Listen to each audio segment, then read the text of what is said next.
मर्द में कोई दिक्कत नहीं हो सकती, प्रॉब्लम फीमेल में है।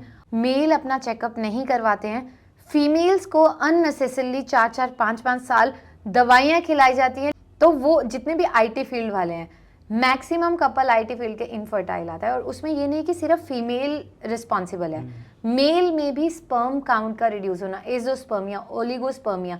नेचुरली एक्स की क्वालिटी को कैसे इम्प्रूव कर सकते हैं? बच्चा कैसा होगा, कब होगा, किस टाइम पे संभोग करना चाहिए, कौन सी तिथि में कैसी प्राप्ति होगी, ये भी वर्णन है। जिसको आज तक भी प्रेगनेंसी नहीं हुई वो भी होगी। तो अगर वीमेंस भी मास्टरबेशन कर रही है, एक्सेसिव है, तो क्या वो भी उनकी बॉडी को इनफर्टाइल कर सकता है? लेकिन थायराइड रिस्पॉन्सिबल है। थायराइड प्रेगनेंसी जल्दी नहीं होने देता है क्योंकि उसमें पीरियड्स इरेगुलर होना स्टार्ट हो जाते हैं। डेली सुबह खाली पेट आपको 2 चम्मच जो नॉर्मल टेबल स्पून होता है पाउडर के लेने हैं, 4 गिलास पानी में बॉईल करना है। नमस्कार दोस्तों, मैं हूं Himanshu Bhatt. The health show में आज हम डॉक्टर उपासना वोहरा जी से जानेंगे इन फर्टिलिटी के बारे में कि क्यों महिलाएं इनफर्टाइल हो रही हैं, क्या क्या रीजंस हैं और कैसे आप नेचुरली आयुर्वेद से अपनी इनफर्टिलिटी को ठीक कर सकते हैं। और ये वीडियो उनके लिए भी फायदेमंद है जो आईवीएफ जैसे ट्रीटमेंट्स ले रहे हैं और जिन्होंने बहुत ट्राई कर लिया लेकिन फिर भी उनके बच्चे नहीं हो पा रहे हैं। तो मैम आपको प्रणाम और बहुत बहुत स्वागत है। नमस्कार, बहुत बहुत धन्यवाद। देखिए, आज के वक्त में जो इनफर्टिलिटी है वो ऐसा इशू बन गया कि लगभग आपके परिवार में, आपके आसपास में किसी ना किसी रिश्तेदार को ये प्रॉब्लम है ही है। और लोग इस चीज़ से बहुत ज़्यादा परेशान हो गए। परेशान होके जो आपने सबसे पहला पॉइंट उठाया, मैं भी वहीं से स्टार्ट करना चाहूँगी कि आईवीएफ की तरफ चलने लग गए।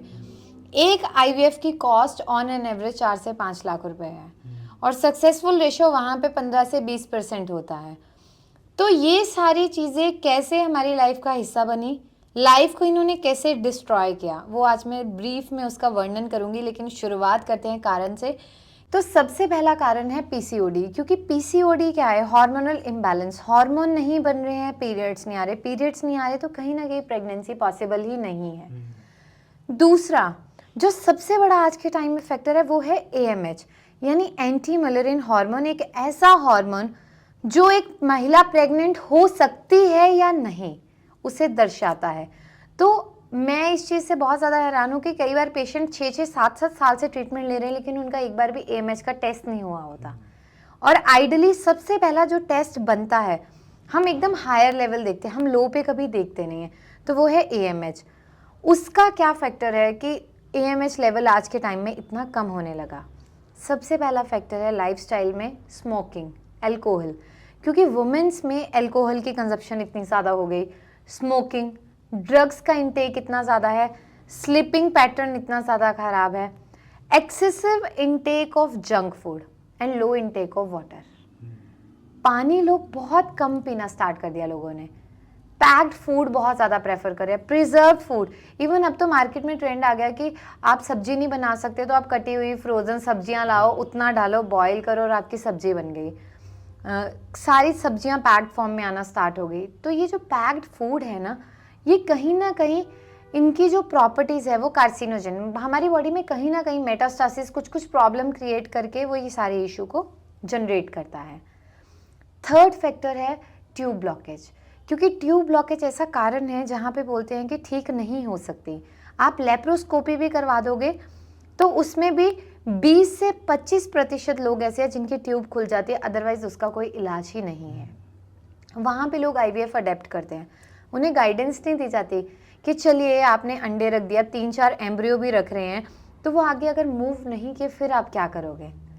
इवन रिसेंटली मैंने क्या देखा कि किसी का AMH 0.25 है, इतना लो है, उसका IVF किया हुआ है उसी के एग से, ये नहीं कि डोनर एग से।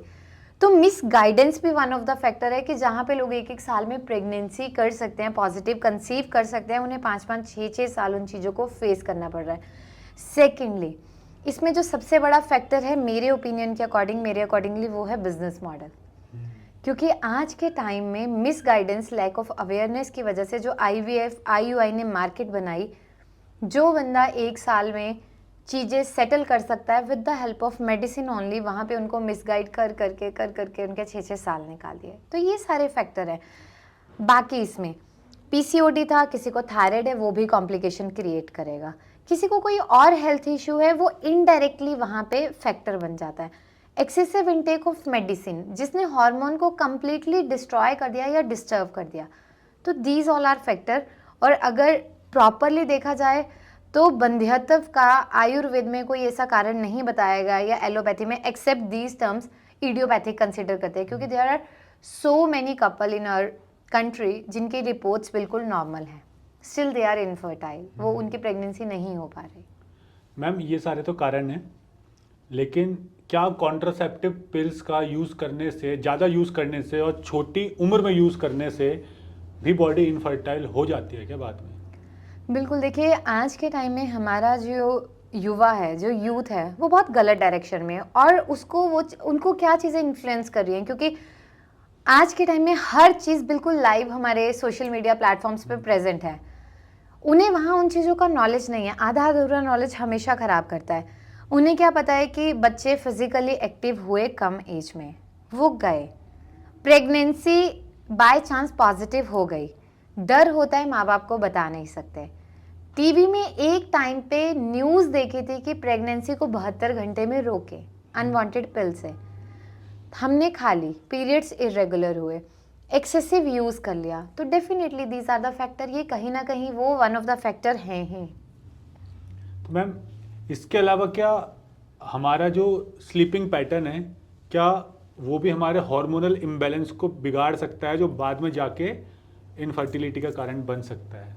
देखिए ये ना डायरेक्ट तो कोई लिंक नहीं है, बट इनडायरेक्टली कर दिया, क्योंकि आप नहीं सो रहे हो, आपकी बॉडी को रेस्ट नहीं मिल रही, आप पूरा दिन एक्टिव हो, कहीं ना कहीं आपका ब्रेन रेस्ट मांगता है, रेस्ट मांगेगा, आप उसको रेस्ट नहीं दोगे, हफ्ते बाद 10 दिन के बाद वो कहेगा यार मेरी बॉडी कुछ तो मांग रही थी लेकिन मुझे वो चीज़ नहीं मिली, तो हार्मोनल इम्बैलेंस होगा ही होगा वहाँ पे। और आपने देखा होगा कि हमारी साइंटिफिक स्टडी के अकॉर्डिंगली जो लोग रात को काम करते हैं, 90% जो नाइट शिफ्ट में काम करते हैं, उनकी बॉडी डिजीज को लेके ज़्यादा प्रोन है एज कम्पेयर टू जिनका स्लीपिंग पैटर्न जो है वो नाइट का बहुत अच्छा है। तो वो जितने भी आईटी फील्ड वाले हैं, मैक्सिमम कपल आईटी फील्ड के इनफर्टाइल आता है, और उसमें ये नहीं कि सिर्फ फीमेल रिस्पॉन्सिबल है, मेल में भी स्पर्म काउंट का रिड्यूस होना, एजोस्पर्मिया, ओलिगोस्पर्मिया, ये फैक्टर हैं जहाँ पे स्पर्म काउंट कम होने से इनफर्टिलिटी कंसीडर की जाती है।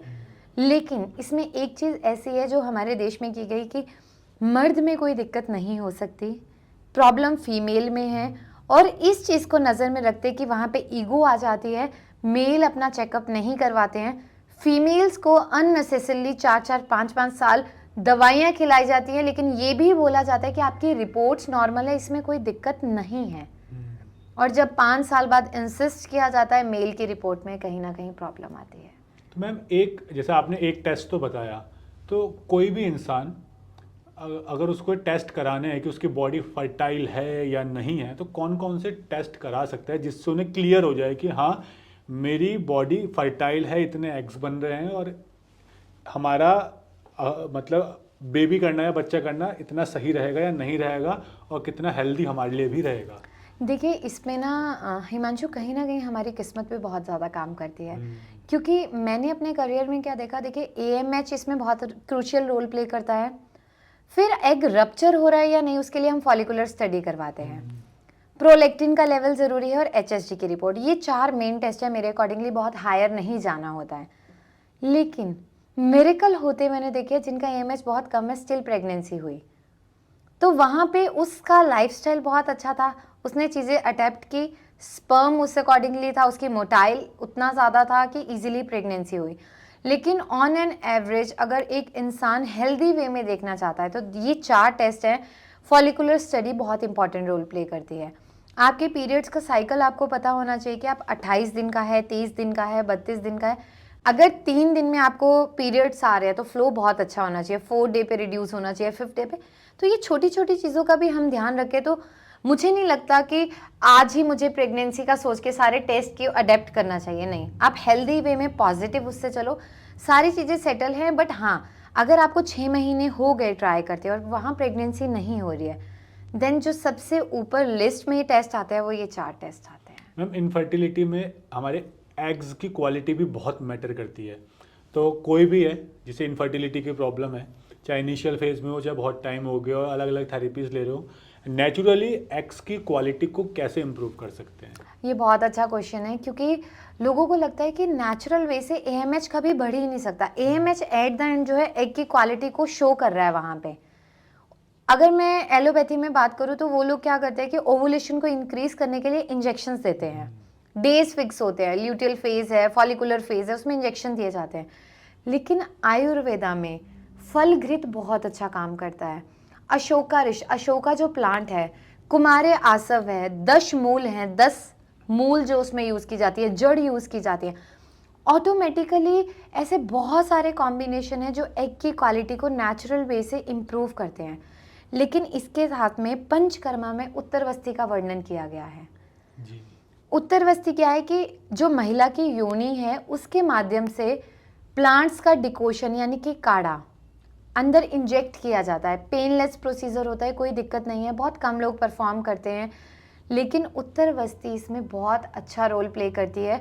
और हमने एएमएच में एक ड्रास्टिक इम्प्रूवमेंट देखी। मेरी एक पेशेंट थी, उनका 0.25 था और उनका 6 मंथ में 3.75 हो गया और 8th मंथ में उन्होंने कंसीव कर लिया। तो ये सारी चीज़ें जब हम देखते हैं आयुर्वेदा में इन प्लांट्स की हेल्प से, तो वो अपने आप में बहुत अच्छा काम करता है। लोग जाते हैं, सर्च करते हैं, जैसे बहुत सारे लोगों को ये पता होता है शतावरी इसमें बहुत अच्छा काम करता है, जनरली सबको पता होता है। लेकिन अगर वहाँ पे ट्यूब ब्लॉकेज है तो आप शतावरी नहीं दे सकते, क्योंकि वो कफ को बढ़ाएगा। तो वहाँ पे क्या प्लांट किस कंडीशन में देना है ये देखना ज़रूरी है। ये नहीं कि हमें अशोका बता दिया तो अशोका सब में काम करेगा। मैम, इनफर्टिलिटी के सॉल्यूशन के लिए ना बहुत से मेडिकल फील्ड वाले लोग प्रमोशन भी करते हैं अपनी, कि ये गोली, ये चूरन, ये दवाई खाओ, आपका बच्चा पैदा हो जाएगा। कोई लोग अपने अजीब अजीब से नुस्खे बताते हैं। कोई तंत्र तांत्रिकों के पास जाके ताबीज़ बंधवाते हैं कि बाबा ताबीज़ बांध दो, हमारा बच्चा नहीं हो रहा है। कोई पंडितों को दिखाते हैं कि हमारे बच्चे नहीं हो रहे, कब होंगे। लेकिन मेन प्रॉब्लम तो उनकी बॉडी इनफर्टाइल है जी। लेकिन इसमें मैं ये जानना चाहता हूँ, क्या ये पॉसिबल है कि कोई ऐसा जादू टोटका या कोई ऐसी चूरन चटनी हो जिसे खाने के बाद बच्चा हो जाए? तो क्या ऐसा सब वास्तव में संभव है मेडिकली? देखिए, अंधविश्वास जो है ना वो हमारे देश में बहुत ज़्यादा है, लेकिन ऐसा कोई भी मतलब चीज़ नहीं है। उसका रीज़न ये है कि जो चीज़ें हमारे बॉडी के अंदर है, जो प्रॉब्लम है, कुछ ऐसी सुपर नेचुरल चीज़ें होती है। कोई जगह ऐसी है जैसे कामाख्या देवी मंदिर है, वहाँ उनकी इतनी मान्यता है, वहाँ पे लोग मन्नतें मांगते हैं, लेकिन वो चीज़ें बियॉन्ड इमेजिनेशन और लिमिटलेस है कि हम उसको एक्सप्लेन नहीं कर सकते। लेकिन ऐसा नहीं कि लोग गए, सबको हो गया, ऐसा कुछ नहीं है। हाँ, लेकिन मैं यहाँ पे एक चीज़ बताना चाहूँगी जो मैंने पढ़ा है, क्योंकि हमारे आयुर्वेद में बहुत खूबसूरत से निघंटु, भावप्रकाश निघंटु, सार संग्रह, संहिताएँ, उसमें पीपल के पेड़ का वर्णन किया गया है।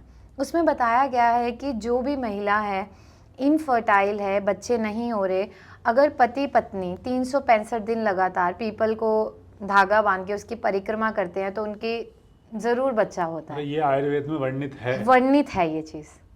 तो मैम, इसके अलावा कोई ऐसी दवाई है क्या? क्योंकि मैंने बहुत से डॉक्टर्स देखे, अब आप उसे झोला छाप डॉक्टर कहें या पढ़े लिखे डॉक्टर कहें, लेकिन लोगों की नज़रों में वो डॉक्टर हैं। वो अलग अलग दवाइयाँ देते हैं और कुछ तो कहते हैं कि ये चमत्कारिक नुस्खा है, आप इसे खाओ, बच्चे हो जाएंगे। और वो क्लेम भी करते हैं हमने इतने लोगों को दिया, उनका बच्चा हो गया। तो आप इतने सारे केसेस देख रहे हो, तो क्या आपको क्या लगता है, ऐसी किसी कोई चमत्कारिक नुस्खा है जिसे खाने के बाद बच्चा हो जाए? देखिए, अब मैं भी केसेस देख रही हूँ जैसे आपने वर्णन किया, लेकिन मैं ये नहीं बोल सकती कि मैंने 100 लोगों को दिया और 100 प्रेग्नेंट हो गए। नहीं, अगर मैंने 100 को दिया है तो 90 प्रेग्नेंट हुए हैं, लेकिन 10 की बॉडी सब चीज़ हेल्दी है नहीं हुआ। तो वहाँ पे आयुर्वेदा में गर्भा अवस्था में, गर्भणी परिचर्या में बच्चा कैसा होगा, कब होगा, किस टाइम पे संभोग करना चाहिए, कौन सी तिथि में कैसी प्राप्ति होगी, ये भी वर्णन है। तो वहाँ पे उन चीज़ों का बताया गया है कि आप अंधविश्वास पे मत जाइए। लेकिन हाँ, किस्मत में नहीं लिखा है तो वो चीज़ पॉसिबल नहीं है, फिर शायद सारी चीज़ें सही हैं। लेकिन ऐसी जड़ी बूटियाँ हैं जो आपकी फर्टिलिटी को बूस्ट करती हैं, ओवुलेशन को बूस्ट करती हैं। कई महिलाएं बिल्कुल फिट हैं, आपकी मैं बात का आंसर करूँगी कि जैसे महिलाएं फिट हैं, सब कुछ नॉर्मल है, बच्चा नहीं हुआ, कोई दुनिया में ऐसा टेस्ट नहीं है वो जो ये इस चीज़ को प्रूव कर दे कि जो इसकी बच्चादानी है वो वातावरण प्रोवाइड नहीं कर पा रही जिसमें बच्चा बन पाए। ऐसे आपने बहुत से केसेस देखे होंगे, सुने होंगे, जहां महिलाएं 5-5 बार प्रेग्नेंट होती हैं, लेकिन दूसरे तीसरे महीने में अबॉर्शन हो जाता है, मिसकैरेज हो जाता है। उनकी शादी को 10-10 साल हो गए लेकिन बच्चा नहीं हो पाया। क्यों? क्योंकि उनकी जो बच्चादानी है उसमें वो उतना सूटेबल इन्वायरमेंट नहीं है कि बच्चा सरवाइव कर पाए। वहाँ पे ऐसे ऐसे प्लांट है जो रामबाण का काम करते हैं, और उसमें एक पीपल है। पीपल की छाल को अगर आप उबाल के देना शुरू करते हो ना, वो आपके बच्चादानी को यानी आपके यूट्रस को वो इतना स्ट्रॉन्ग एनवायरनमेंट प्रोवाइड कर देगा कि जिन लोगों का बार बार मिसकैरेज हो रहा है, अबॉर्शन हो रहा है, पीपल की उम्र 100 साल से ऊपर होनी चाहिए। ये चीज़ें आयुर्वेद में बताई गई हैं। एक मेडिसिन है, मैं बनाती हूँ, तो उसमें क्या बताया गया है कि जैसे बड़ का पेड़ है, वो इनफर्टिलिटी में बड़ और पीपल की बहुत मान्यता दी गई है। और आपने देखा है कि हमारे हिंदू शास्त्र में तो उसकी पूजा की जाती है, बड़ के पेड़ की भी, बनियन ट्री की भी और पीपल की भी। तो उसमें बताया गया है कि अगर बड़ का पेड़ 1000 साल पुराना हो चुका है और आप उसके फलों का इस्तेमाल करते हो और एक ऐसी गाय के दूध के साथ देते हो जिसका एक बछड़ा भी है, जिसको आज तक भी प्रेगनेंसी नहीं हुई, वो भी होगी। अब इसमें क्वेश्चन कहाँ आता है, क्वेश्चन मार्क। पहली बात तो बड़ के पेड़ की उम्र कैसे पता लगेगी कि 1000 साल पुराना है, और गाय का बछड़ा है नहीं, गाय का बछड़ा है या नहीं ये नहीं पता चलेगा। तो ये सारी चीज़ें जो उस वक्त मिल सकती थी ना, वो आज के वक्त में रिसर्च करना थोड़ा सा डिफिकल्ट है, बट चमत्कार होते हैं। बाकी जो बड़ का पेड़ है वो तो मेल की फर्टिलिटी को इम्प्रूव करने में भी बहुत फायदा करता है। मैम इसके अलावा इसमें चलिए, ये तो आपने रीज़न बताए, मैं ये जानना चाहूँगा ऐसी कौन कौन सी चीज़ें हैं, क्योंकि जब सब कुछ हमारी डाइट से, लाइफ स्टाइल से क्रिएट हो रही है सारी प्रॉब्लम, तो क्या क्या चीज़ों को सुधारा जाए, मतलब क्या खाया जाए कि देखिए सबको पता है carbonated drinks, fast food, junk food नहीं खाना है, मैदा नहीं खाना है, आपको रिफाइंड ऑयल का यूज़ नहीं करना है, मिलावटी चीज़ों को छोड़ना है, समय पर सोना है, समय पर उठना है, लाइफस्टाइल मैनेज करनी है। लेकिन स्पेशली ऐसी कौन सी चीज़ें हैं जिनको कंज्यूम करके फर्टिलिटी बूस्ट हो सकती है? देखिए, मैं यहाँ स्टार्ट करूँगी मेल से, क्योंकि मैंने अभी वर्णन नहीं किया था पीछे। जैसे बॉयज़ हैं, बच्चों में लैक ऑफ अवेयरनेस है। जैसे हमारे एक मूवी आई थी, बहुत अच्छा इनिशिएटिव लिया था अक्षय कुमार ने, उसमें मास्टरबेशन टॉपिक को उठाया था। हाँ, ओ माई गॉड 2। तो आज के टाइम में जो मेल में इनफर्टिलिटी, स्टर्लिटी जिसको हम बोलते हैं, वो क्यों आई? Excessive masturbation. कोई खुल के बात नहीं करता। इसके बारे में बताना चाहिए कि वहाँ पे ये कल को जाके आपके स्पर्म काउंट को नील कर रही है। स्पर्म की जो मोटिलिटी है वो बिल्कुल ख़त्म हो रही है। वो उनमें इतनी कैपेबिलिटी नहीं रही कि वो कल को फर्टाइल हो पाएँ। तो जितने भी मेल हैं, पहली बात तो एक्सेसिव मास्टरबेशन जो है वो गलत है, क्योंकि हर चीज़ का वर्णन किया गया है, हर चीज़ हिस्सा है वहाँ पे। लेकिन आप इस चीज़ को इम्प्रूव कर सकते हैं। और जिन भी बॉयज़ में यहाँ से स्टार्ट करते हैं कि स्पर्म काउंट कम है, मोटिलिटी कम है, इरेक्टाइल डिसफंक्शन है, क्योंकि वो भी वन ऑफ द फैक्टर है, तो वहाँ पे वो क्या चीज़ ले सकते हैं? बहुत सिंपल है। उनको क्या करना है, सफ़ेद मूसली 50 ग्राम पाउडर, 50 ग्राम अश्वगंधा की जड़ उसका पाउडर, 50 ग्राम शतावरी लेनी है प्योर, क्योंकि बाज़ार में शतावरी प्योर बहुत मुश्किल से मिलती है।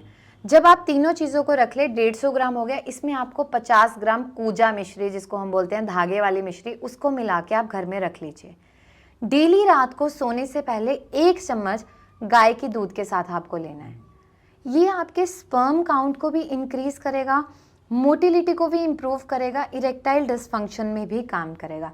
ये ऐसा नुस्खा है, मेरे दादाजी डॉक्टर थे, मतलब उनके टाइम का नुस्खा है ये। और ये एक टाइप का ओवरऑल बॉडी वेलनेस का भी टॉनिक है। हाँ, जो क्योंकि शुक्र धातु है, वो अगर धातु वहाँ पे बनेगी, धातु की पुष्टि होगी, शुक्र जो आपको बल दे रहा है, वीर्य, तो वो सारी ओवरऑल इम्प्रूवमेंट करेगा। मैम इसमें एक चीज़ और ऐड ऑन करना चाहूँगा कि आपने बताया ना अश्वगंधा, शतावर और मूसली 50-50 ग्राम लेनी है, लेकिन क्या होता है ना, ये बहुत ज़्यादा पौष्टिक है और इजीली डाइजेस्ट नहीं होती है बहुत, क्योंकि वैसे ही लोगों का डाइजेशन खराब है, और वो अश्वगंधा, शतावर, मूसली जैसी पौष्टिक चीज़ लेंगे, वो भी दूध के साथ, क्योंकि लैक्टोज इंटॉलरेंस से वैसे ही परेशान है, इंडाइजेशन खराब है, तो दूध भी उनको डाइजेस्ट नहीं होगा। तो ये इजीली डाइजेस्ट हो जाए उसके लिए क्या करें वो? देखिए बहुत सिंपल है। खाना खाने के तुरंत बाद पानी पीना बंद कर दें, वो भी वीर्यवर्धक है। दूसरा, खाने के तुरंत बाद बस जो हरी वाली सौंफ होती है उसको लेना स्टार्ट कर दें। आपके पाचन को, जठर अग्नि को, जो हम टर्म यूज करते हैं दीपन पाचन, तो मैं देसी भाषा में बोलूँ जठर अग्नि, अग्नि को प्रदीप्त करना, उसको अपने आप बढ़ा देता। आपको कुछ एक्स्ट्रा एफर्ट करने की नीड नहीं है उसमें।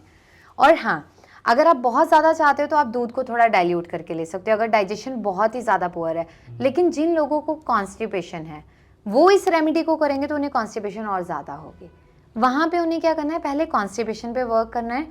उसके लिए बहुत सिंपल है कि आप 4 मुनक्का, 4 खजूर, 2 अंजीर, इसको पेस्ट बना लें और हफ्ता 10 दिन इसको रेगुलर ले, सोने से पहले चबा चबा कर, थोड़े से दूध के साथ, क्योंकि दूध विरेचन करेगा, मृदु विरेचन है, लेक्सेटिव है।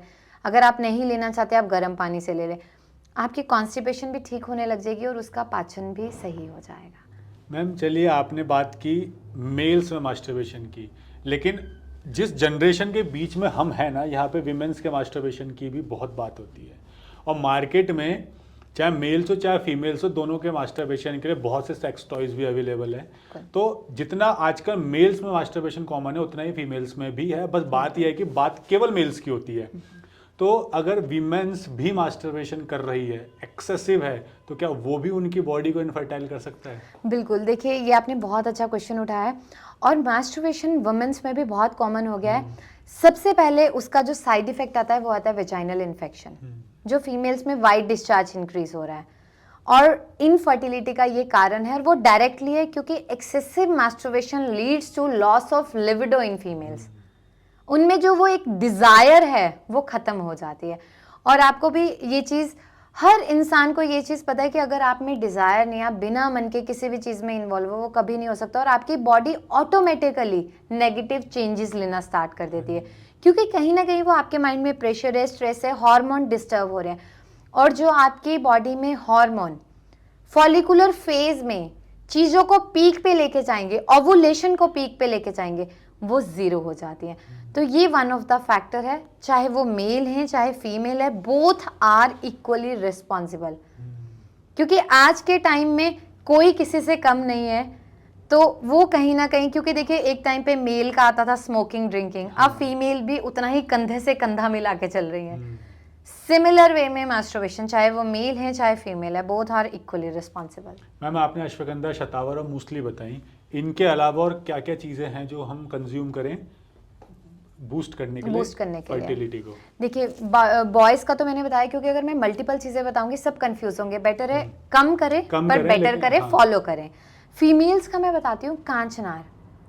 कांचनार जो है वो हमारे यूट्रस को एनवायरनमेंट प्रोवाइड करता है, क्योंकि उसका जो गुण है वो लघु है, वहाँ पे उसमें तीक्ष्ण गुण भी है। वो हमारी ट्यूब को जो ट्यूब ब्लॉकेज होती है उसको खोलने में हेल्प करता है। सेकेंडली, कांचनार का वर्णन लोगों को सिर्फ ये पता है कि वो थायराइड में काम करता है, बट ऐसा नहीं है। हमारे शरीर में किसी भी तरह की ग्रंथि की ग्रोथ है वो उसको रिड्यूस करता है। तो अगर आपकी बॉडी में कहीं हल्का फुल्का सिस्ट बन गया, जो मैंने बताया था पीसीओडी इनफर्टिलिटी का कारण है, वो उस पर भी काम करता है।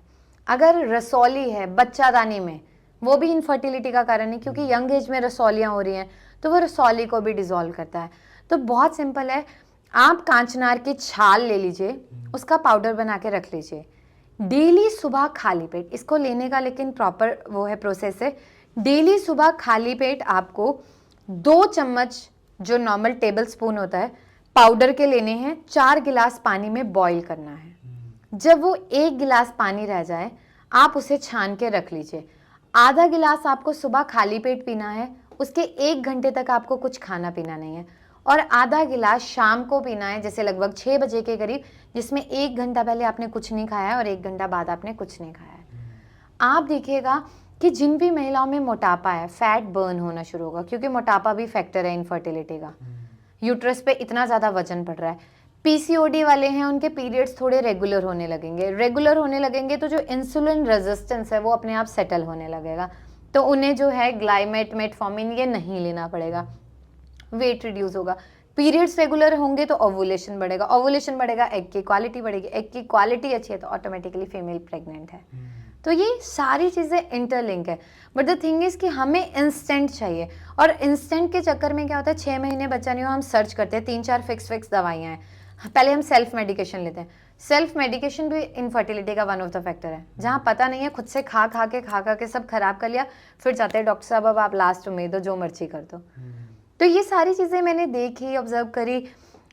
उसके बाद मैंने जब केसेस को ट्रीट करना शुरू किया है, तो जो भी मैंने आपको चीज़ें बताई, ये छोटी छोटी रेमेडीज़ मैं उनको बताती हूँ। हाँ, लेकिन मैं इसके साथ मंत्र विज्ञान को बहुत ज़्यादा मानती हूँ, जो मैंने खुद से ऑब्जर्व की है। मैं ओम नमो भगवते वासुदेवाय, इसका चैंट मैं जितने भी मेरे कपल्स चल रहे हैं इनफर्टाइल है, मैं उनको ये चैंट देती हूँ, और मैं उनको बोलती हूँ कि 108 बार आपको दिन में चैंट करना है। कभी भी करिए, कहीं भी बैठ के करिए, मुझे ये नहीं आप मंदिर में बैठिए हवन करिए, नहीं। डेली मैं उनको ये चीज़ बोलती हूँ कि आपको तांबे की गड़वी में जल लेना है, उसमें ध्रुव डालनी है, आपको अपने बेड के साइड में रखना है, और डेली सुबह उठ के आपको बाहर वो जल चढ़ाना है। तो ये कुछ चीज़ें हैं, क्योंकि ये कई बार क्या होता है कि सब चीज़ें सही होती है, लेकिन एक नेगेटिव एनर्जी होती है, और आयुर्वेद में मंत्र और तंत्र विज्ञान को भी उतनी ही इंपॉर्टेंस दी गई है जितनी कि औषधि विज्ञान को दी गई है। सबका कॉम्बिनेशन मिला के एक अच्छा रिजल्ट मिल रहा है। तो मंत्र विज्ञान इतना अच्छा काम करता है यहाँ पे। तो मंत्र विज्ञान, और मैं क्यों देती हूँ इसका मैं साइंटिफिक रीज़न अगर बताऊँ, क्योंकि जिसको बच्चा नहीं होता ना, उसे पता है, किसी ने आके बोल दिया ना तू बांझ है, तो माइंड गया। लेकिन जब मैंने बोल दिया कि 108 बार चैंट करना है, तो एटलीस्ट उस टाइम पे उसे ये पता है कि मेरे अंदर पॉजिटिव एनर्जी है और मेरे थॉट प्रोसेस कंट्रोल हो रहा है। तो ये भी एक फैक्टर है। मेन तो ये भी मैटर करता है ना, किस टाइप की एनर्जी को आप ले रहे हो। जब आपकी पॉजिटिव आप लेना स्टार्ट करोगे ना, नेगेटिव आपके पास आएगी ही नहीं। मैम, जैसे मैं हर बार कहता हूँ ना कि हमारा लाइफस्टाइल ऐसा हो गया है कि हॉस्पिटल हमारा दूसरा घर है। बिल्कुल। और एक पर्टिकुलर एज के बाद तो घर पर कम और हॉस्पिटल और डॉक्टर के पास समय ज़्यादा बीतता है। बिल्कुल। तो आजकल इसीलिए डायबिटीज़ बहुत कॉमन है, थायराइड सभी को हो रहा है। तो क्या थायराइड और डायबिटीज़ की वजह से हमारी बॉडी इनफर्टाइल हो सकती है क्या? डायबिटीज उसका फैक्टर नहीं है, इंसुलिन रेजिस्टेंस उसका फैक्टर है। इंसुलिन हार्मोन वहां पे रिस्पॉन्सिबल है। अच्छा, तो मैम इसमें कैसे फर्क करें, क्योंकि डायबिटीज में जनरली आपको क्या आएगा ना, जब आप फास्टिंग रैंडम शुगर करना स्टार्ट करोगे तो आपको मशीन पे आएगा, लेकिन इंसुलिन रेजिस्टेंस के लिए आपको स्पेसिफिक टेस्ट कराने पड़ेंगे, वो आपकी बॉडी पे तुरंत सिम्टम्स दिखाएंगे। पीसीओडी वाले इंसुलिन रेजिस्टेंस होंगे, डायबिटिक पेशेंट का उनसे इतना लिंक नहीं होगा। डायबिटीज वालों को आप HB1AC ये सब करवाओगे तो आपको पता चलेगा। लेकिन थायराइड रिस्पॉन्सिबल है। थायराइड प्रेगनेंसी जल्दी नहीं होने देता है, क्योंकि उसमें पीरियड्स इरेगुलर होना स्टार्ट हो जाते हैं। दूसरा, जब थायराइड होता है, हाइपोथायराइडिज्म स्पेशली जो वेट को पुट ऑन करता है, जब भी आपको प्रेगनेंसी हो गई, अनफॉर्चुनेटली अगर वहाँ पे कुछ ऐसा होता है, ठीक है, फॉर्चुनेटली तो होनी चाहिए, बट अगर कुछ ऐसा लगता है इंसान को नहीं, तब भी आपको थायराइड की मेडिसिन जो है डोज डबल की जाती है, ताकि थायराइड ग्लैंड उसमें कोई हर्डल क्रिएट ना करे। मैम, जैसे जनरली कहते हैं ना कि अगर आपको हेल्दी बेबी कंसीव करना है तो आपका पेल्विक फ्लोर स्ट्रांग होना चाहिए। तो अगर किसी का पेल्विक फ्लोर वीक है तो क्या वहाँ पे भी कंसीव करने में प्रॉब्लम होगी? बिल्कुल, जो मैं तब से आपको ये चीज़ बता रही हूँ कि जो यूट्रस में इन्वायरमेंट नहीं है बच्चादानी में, वो कहीं ना कहीं है। और जो ये कि आज के टाइम में मिथ बन गया ना कि लेडीज़ को काम नहीं करना चाहिए, देखिए कोई ऐसा क्लिनिकल कोई ऐसी प्रॉब्लम है तब एक डिफरेंट है, लेकिन जितना आप पैर के बाहर बैठेंगे, अपने पेल्विस को स्ट्रॉन्ग करेंगे, आप उतनी ही नॉर्मल डिलीवरी कर सकते हैं।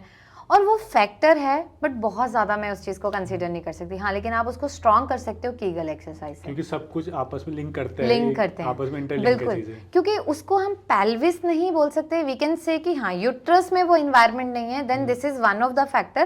पेल्विस तो आपका पूरा एरिया आ गया, और उसका स्ट्रॉन्ग होना जो है वो डिलीवरी पे डिपेंड करता है। अगर पेल्विस बहुत स्ट्रॉन्ग है तो आप नॉर्मल डिलीवरी कर सकते हो, अगर आप में उतनी स्ट्रेंथ नहीं है then you have to go for caesarean. तो क्या आप मैम, आपके पास क्या ऐसे पेशेंट है जिन्होंने IVF छोड़कर, मतलब जिन्हें IVF से सॉल्यूशन नहीं मिला और नेचुरली कंसीव कर लिया? बिल्कुल, आज आपसे जब मैं शूट कर रही हूँ, मैंने जस्ट 3 दिन पहले अपने पेशेंट के टेस्टिमोनियल शेयर किए थे। 3 IVF फेलियर है उनका, 2 IUI फेलियर हैं, और 7 ईयर्स से उनको कंसीव नहीं हुआ था, और सब कुछ उन्होंने ट्राई कर लिया था, लेकिन with in 6 month natural pregnancy हुई है, जस्ट उत्तरवस्ती और मेडिसिन से। और मेरे जितने भी पेशेंट हैं, मेरे एक पेशेंट का जो बहुत क्रिटिकल है, 11 साल से उनको प्रेगनेंसी नहीं थी, एम्स के डॉक्टर ने कहा था सरोगेसी के लिए जाइए, नहीं हो सकता क्योंकि उनका AMH 0.05 था। उनका इतना बड़ा टेस्टिमोनियल मैंने यूट्यूब पे डाला, और वो मेरा पहला ऐसा था, और हमारे व्लॉगिंग चैनल पे इवन 2 या 3 मिलियन उस पर व्यूज थे और लोगों को ऐसे लगा था कि सच में आयुर्वेद ये कर सकता है। तो वहाँ पे वो चीज़ थी और ऐसे बहुत सारे केसेस हैं, अभी कुछ चल रहे हैं, कुछ सक्सेसफुल हो गए हैं, तो और कुछ ऐसे हैं जिन्होंने सिर्फ मेडिसिन ली थी लेकिन उन्होंने फिर आयुर्वेदा को अडेप्ट किया। मैं ये कहती हूँ कि IVF लास्ट ऑप्शन है, लेकिन वो 100% तो वो भी नहीं है। तो 4-5 लाख रुपए स्पेंड करने से पहले हम आयुर्वेदा ट्राई कर लें। हम आयुर्वेदा को लास्ट ही ऑप्शन क्यों रखते हैं हर चीज़ में? पुराने टाइम में तो कुछ IVF था नहीं, जब ऋषि मुनि पूरा जड़ी बूटियों से लेडीज को क्या वो प्रेग्नेंट नहीं करवाते थे, तब क्या था? वो आयुर्वेद ही तो था। आयुर्वेद तो आयुर्वेद का ज्ञान इतना ज़्यादा है, बस आप भरोसा रखिए। और इवन जितने भी लोग देख रहे हैं, मैं आपको ये कहूँगी, आपके आसपास या आप लोग सच में पॉजिटिव एनर्जी रखिए, एक बार ट्राई करना। मैं ये कह रही हूँ कि मैं 100% नहीं बोली कि 100 लोगों को कर दूंगी, लेकिन 90 लोग मेरे यहाँ से ठीक होके ही जाएंगे। इनफर्टिलिटी जो है वो कहीं ना कहीं इमोशनली भी ब्रेक डाउन करता है, मेंटली भी करता है और सोशली, क्योंकि जब आप ग्रुप में जाते हो, आपके फ्रेंड्स के बच्चे दिखाई देते हैं, आपके नहीं दिखाई देते, तो लोग कहीं ना कहीं कहते हैं क्या हो गया, फिर वो आपको 10 रास्ते बताते हैं, आप ये डॉक्टर के पास चले जाओ, इसका सही था, ये इसके पास चले जाओ। तो फाइनेंशियली भी कहीं ना कहीं आप परेशान हो जाते हो और डाइवोर्स केसेस भी इस चीज़ से बढ़ना स्टार्ट हो जाते हैं, क्योंकि हस्बैंड सपोर्टिव भी हों पर इन लॉज ना हो तो कहीं ना कहीं वो चीज़ें रिस्पॉन्सिबल रहती ही रहती हैं। और ऐसे बहुत से केसेस हैं जहाँ पे इनफर्टिलिटी की वजह से डाइवोर्स हुए हैं, बिल्कुल। और ये आप इंटरनेट पे भी सर्च करेंगे तो आपको सारी इन्फॉर्मेशन भी मिल जाएगी, और केवल इंडिया में नहीं है, पूरे all over the world. Even मेरे कुछ केसेस हैं, मेरी एक पेशेंट है, वो उनका डाइवोर्स भी हो गया और वो डाइवोर्स हो चुका है, सब चीज़ें हो चुकी हैं, तो वो कह रही कि मेरा मन करता है मैं सुसाइड कर लूँ। तो मतलब ये कहीं ना कहीं ये इतना बड़ा इशू है, क्योंकि दुनिया में शायद ही कोई ऐसी औरत होगी जो माँ नहीं बनना चाहेगी। तो मैम आपका बहुत बहुत धन्यवाद कि आपने एक ऐसे मुद्दे पर डिटेल में हमें समझाया जिसके बारे में बात तो लोग करते नहीं हैं, कोसते ज़्यादा हैं, और फिर उससे डिप्रेशन होता है, और फिर आपने जो प्रॉब्लम्स बताई है डिप्रेशन माने का वो सब होती है, रिश्ते खराब होते हैं, बीमारियाँ होती है, और बहुत से लोग तो सुसाइड भी कर लेते हैं। तो उम्मीद करता हूँ मैम की इस इन्फॉर्मेशन के बाद आपको इनफर्टिलिटी के बारे में बहुत कुछ जानने को मिला होगा। लेकिन आप सोच रहे होंगे कि हमने ऐसा कोई चमत्कारिक नुस्खा आपको क्यों नहीं बताया जिससे 2 मिनट में आपके बच्चे पैदा हो जाएं। तो ऐसा कोई नुस्खा होता नहीं है।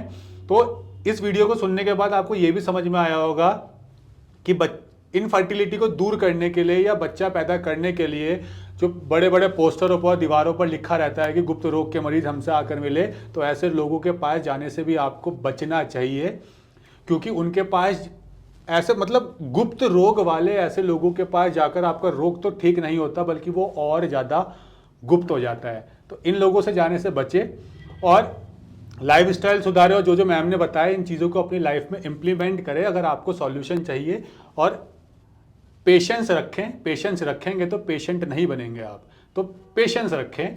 और अगर वैसे तो आप किसी भी डॉक्टर के पास जा सकते हैं, लेकिन ध्यान रहे अगर वो आयुर्वेदिक डॉक्टर है तो पहला उनके आयुर्वेद की मेडिसिन जितनी भी है, जितनी भी जड़ी बूटियाँ वो आपको खाने के लिए दे रहे हैं, उनमें मिलावट नहीं होनी चाहिए, बिल्कुल सही कॉम्पोजिशन होना चाहिए। डॉक्टर कितना जेन्युइन है ये भी आपको पता होना चाहिए। तो इसी बेस पर अगर आपको कोई जेन्युइन अच्छे डॉक्टर, अच्छी दवाई देने वाले मिलते हैं तो आप पूरी दुनिया में किसी भी आयुर्वेदिक डॉक्टर के पास जा सकते हैं। लेकिन अगर आप मैम से कांटेक्ट करना चाहते हैं तो मैम की कांटेक्ट डिटेल्स नीचे डिस्क्रिप्शन और पिन कमेंट में आपको मिल जाएगी। और इस समय भी मैं मैम के सेंटर पर ही हूँ, जो कि नजफगढ़ दिल्ली में वोहरा हॉस्पिटल के नाम से है, नंगली मेट्रो स्टेशन के पास। तो यहाँ की डिटेल्स आपको नीचे डिस्क्रिप्शन और पिन कमेंट में मिल जाएगी। और अगर आपकी कोई भी बीमारी है, उस बीमारी से जुड़ा आयुर्वेदिक ट्रीटमेंट आप चाहते हैं तो वो भी आप नीचे कमेंट सेक्शन में बता सकते हैं। मैं कोशिश करूंगा अलग अलग डॉक्टर्स के माध्यम से आपको प्रॉपर ट्रीटमेंट बताया जाए, होम रेमेडीज, घरेलू नुस्खे, आयुर्वेदिक जड़ी बूटियां, ताकि आप नेचुरली इलनेस से वेलनेस की तरफ बढ़ सके। धन्यवाद, थैंक यू मैम। बहुत बहुत धन्यवाद।